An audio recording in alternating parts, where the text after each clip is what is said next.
Just watched a brilliant game of football here. It finished 2-2. I'm sure it got quite stressful at the end, but how much did you really feel your side deserved to get something from that game? Yeah, very pleased. I thought we were very good, at least for most of the game. A couple of soft moments for their goals, but as a manager, you always pick the bones out of everything. But I think the general feeling in the group and some of the quality on show today, the demand of the group, the will, the desire, all the underbelly of a good side and a competitive side, I think was on show.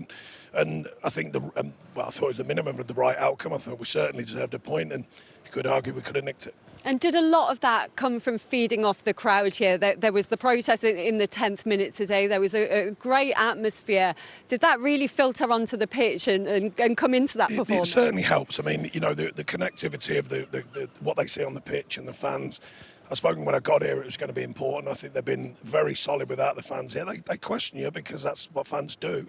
But I think they're fair most of the time. And I think they can see that we're stretched, but I think they can see whatever side we put out there. It was on show at Fulham. I thought we were decent at Fulham, and it's a tough place. We created 3 big chances late on there to win it. Didn't take them, but today I thought it was the least we deserved, and I thought the fans played their part again. It's going to be important going forwards because we want the mentality to stay strong, but we've got to do it out there. I mean, make no mistake, you know, fans can give you so much, but we've got to continue to work out there, and I thought we did today. And there's the importance of set pieces, obviously 2 goals from set pieces today. Felt like Jack Harrison on the goalkeeper, he was really struggling with it first half, but second half, you know, he wasn't as close to him. Was that? Why was that? Yeah, I think he forgot.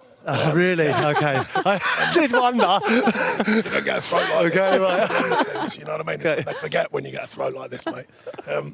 No, I thought the delivery was good. Yeah. And, you know, it's a strange thing. 5 or 6 years ago, set pieces were almost frowned upon. You weren't allowed to, you know, weren't allowed to be good at set pieces. Now it's almost admired, you know, and I think rightly so. You know, it's a great chance, a great opportunity to affect sides, you know, and you might not get that many, but what's your mentality like? It's not just the delivery, it's the mentality to go and score a goal, and I think we've got it here. I think there's a real belief when the ball goes in there to go and, you know, fight to score a goal, and I think we can add that into our general play, I think, you know, because we've got a real demand on set piece, a belief in it. That's quite evident, but also in our general play, them final moments, the final pass, the final finish, adding that mentality into the general play, because I thought there was some good play today, and effective. I always want an effective side, as you well know, and I thought we were effective against a very good side. I mean, they're a good outfit without a shadow of a doubt. Was that a real weakness you'd spotted with Vicario and something you'd really worked on and focused on? No, it's not about that. There's a lot of talk. You know, they'd sort of say, oh, he's working on this, working on that. We work on us. You know, the key is us. There's some adjustments. The staff, mainly, by the way, they do a great job. The analysis staff linking in with the coaches. I have minimal input on that side of things. I leave that to them, and they do a great job. But a lot of it is about us, the mentality to go into the box, willing and demanding that you score a goal. And I think that's, well, I think it's evidence.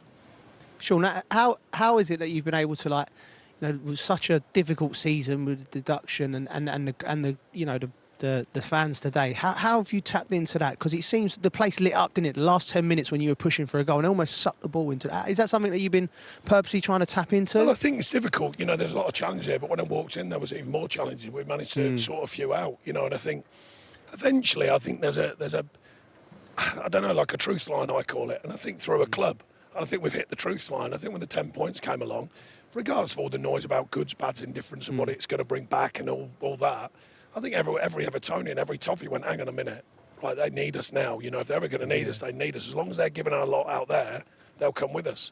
So I think there's like a truth in the moment when the fans, you know, fans were demanding. They're demanding here, make no mistake. They're still demanding. But the point is, I think even them, they go, hang on a minute.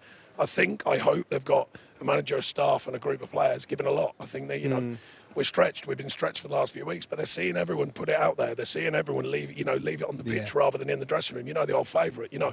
So the minimum they're seeing is a team give everything. And I think that's a good start point. But I think there's some quality as well. And I think it was on show today. There was a good mixture of fight, desire, but also some quality. Yeah. And can I just ask about Jared Branthwaite as well? Because obviously he got that equaliser at the end. Just what pleases you the most about his progression under you? Because he's been so important for you at the back alongside James. It pleases me that he stays steady, he stays professional. Not over-coaching him, let him enjoy his football, letting him grow into his football. He's got a nice desire about himself and demand on himself, and sometimes, you know, I've spoken recently, you can coach that out of him. So my intention is to let him go. We give him some pointers, give him some reminders.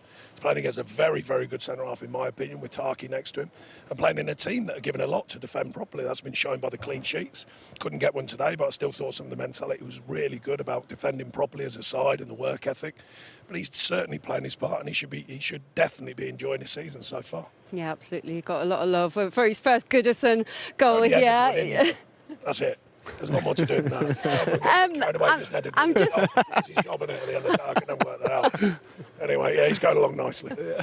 I'm just hearing as well that Newcastle are 1-0 up against Luton, which is good for you. How are you now feeling about your current position? People asked me that the other night about Luton and all them teams. What do you want me to do, manage them as well? Trust me, it's hard enough managing this one. There's nothing I can do about that. My sole intention is Everton Football Club, these players, my staff, everyone connecting to give ourselves a fighting chance of what's going on. And who knows what the next step is with all the outside of what we do out there with points and all that. We'll have to wait and see. But if we get that right, we'll take care of ourselves. And you have a rest, obviously, for a week, and then City away on the weekend. How will you be planning for that? Yeah, I mean, well, first of all, we'll see if we've got some bodies back. You know yourselves after a busy period, and then 3 in a week last week, a lot of travelling and all that. The risk of the attention to rest as much as work. So we'll have a look at that during the week. But you know, you've got to be motivated for all these games. You know, I've said it for many years. You've got to play home and away. It doesn't matter. The fixture list is there. It's right in front of you. The mentality's got to be right, and we know they're a top outfit without a shadow of a doubt. The mentality's got to be right to go again.